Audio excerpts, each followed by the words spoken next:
In the annals of children's television, few programs have been more delightfully surreal than Teletubbies. There has never been anything like Teletubbyland and its irresistible inhabitants. Keep watching for some little-known trivia about the hit children's show. Those giant rabbits. Teletubbyland is notable for the giant rabbits that populate it. In real life, however, the winsome creatures' Easter Bunny perfect lives were somewhat more harrowing. As Teletubbies writer and co-creator Andrew Davenport remembered it, they needed to be big to fit in with the scale, and the only suitable ones we could find had been bred on the continent to be eaten. Their breeding had given them enlarged hearts, and almost weekly the animal trainer would greet me in distress and tell me another had died. The real Teletubbyland.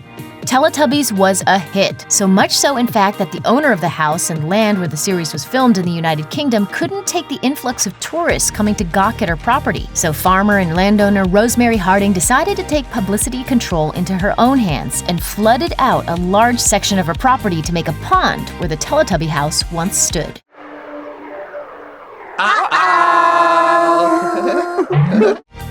Sun Baby revealed.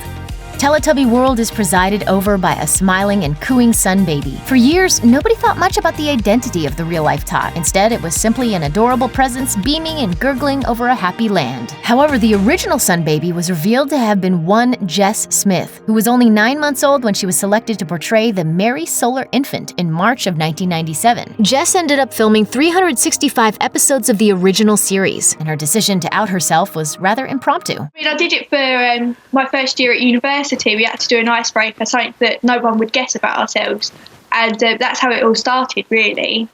Jess's revelation must have been the most talked about disclosure of the entire event. Not so small after all.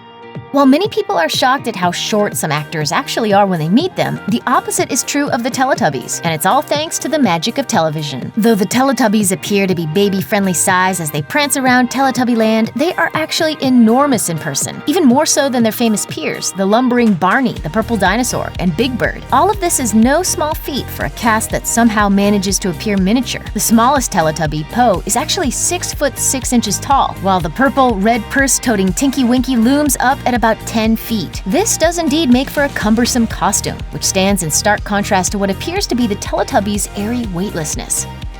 Space-age inspiration. When most people see the Teletubbies and their colorful antennas and giggly spaciness, they probably think of happy little aliens. But it turns out the characters actually had a different space-themed inspiration: astronauts. According to Ann Wood, the co-creator of the series, inspiration struck at the Smithsonian in Washington thanks to the astronauts looking like toddlers in nappies. So why the televisions and the Teletubbies' tummies? The Teletubbies writers and creators were ahead of their time in that respect. Wood continued, "We were interested in how children were reacting to the increasingly technological environment of the late 1990s. Teletubbyland all started with the moon landings, and the hoppy bounciness of the astronauts in that famous footage eventually became the floaty giddiness of the Teletubbies themselves." The truth about Tinky Winky. A lot of things that are weird, wonderful, and original have traditionally been condemned for being subversive, and Teletubbies was no exception. In 1999, televangelist Jerry Falwell made headlines when he claimed that one Teletubby, the purple Tinky Winky, was probably a homosexual. He wrote at the time, "He is purple, the gay pride color, and his antenna is shaped like a triangle, the gay pride symbol." He also voiced his distress about the bright red purse that the character routinely carried around, despite the fact that he had a boy's voice. Again! Yeah! As Tinky Winky actor Simon Shelton himself put it, "People always ask me if Tinky Winky is gay, but the character is supposed to be a 3-year-old, so the question is really quite silly." The next generation.